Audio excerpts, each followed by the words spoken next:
দেখাবো। এভাবে একটা ভি বড় করে লিখে নিতে হবে।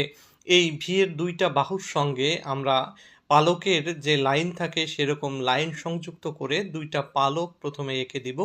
এর মাধ্যমে তৈরি হবে একটা উড়ন্ত টিয়া পাখি। আমাদের একটা পালক কিন্তু হয়ে গেল।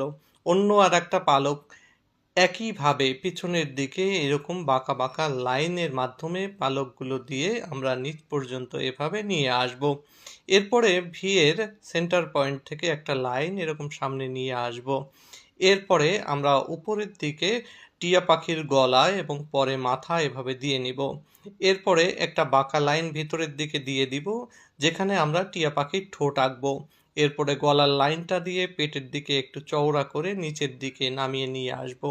সেখান থেকে আমরা নিয়ে যাব পেছনের দিকে, যেখানে আমাদের লেজের অংশটা থাকবে। পিঠ থেকে এরকম লেজ নেমে আসবে নিচের দিকে। এম নিচের অংশ থেকেও আমরা এইভাবে লাইন টেনে আমরা লেজের অংশটা করে দিলাম, লম্বা লেজ হলো। এবার আমরা টিয়া পাখির বাঁকা ঠোঁট এঁকে দিব। টিয়া পাখির এরকম বাঁকা ঠোঁট কিন্তু তোমরা দেখেছ। টিয়া পাখির ঠোঁট দেওয়া হয়ে গেলে একটা ছিদ্র এভাবে দিয়ে দিলে ভালো হয়। এরপরে আমরা টিয়া পাখির জন্যে একটা চোখ আঁকবো। সেই চোখটা বেশ বড় থাকবে।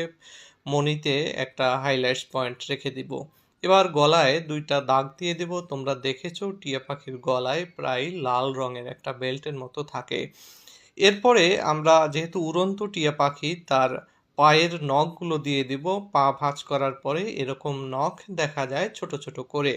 এবার আমরা ১ম এ টিয়া পাখির ঠোঁট এবং গলার যে ২ টো দাগ দিয়েছি তার মাঝখানে লাল রং দিয়ে আমরা ভরাট করে দিব।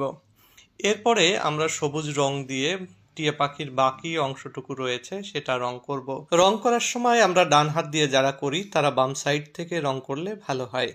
এরপরে এই বাম সাইডের অংশটা আমাদের যখন হয়ে যাবে তখন ডান সাইডের অংশেও কিন্তু আমরা সুন্দর করে রং করতে পারবো।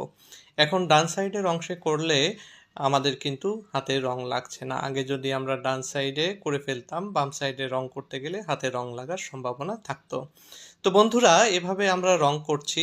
আর পাশাপাশি বলে রাখছি, আপনারা যারা নিয়মিত ছবি আঁকা পছন্দ করেন এবং যে সমস্ত বন্ধুরা নিয়মিত ছবি আঁকার প্র্যাকটিস করতে চাও, এরকম ভিডিও নিয়মিত পেতে চাও, তারা আমার এই ভিডিওটি